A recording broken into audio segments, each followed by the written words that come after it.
upgraded my JBL 8-inch to Kicker 8-inch shallow mount. I posted a video about the base knob having been down there, so I took it apart, just took the guts out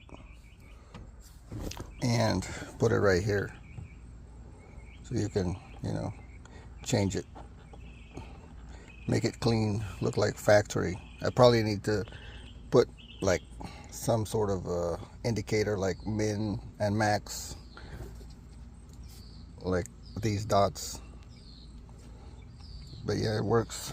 There's another spot here, right here. I really wanted it there, but it is a little bit more involved to remove this panel.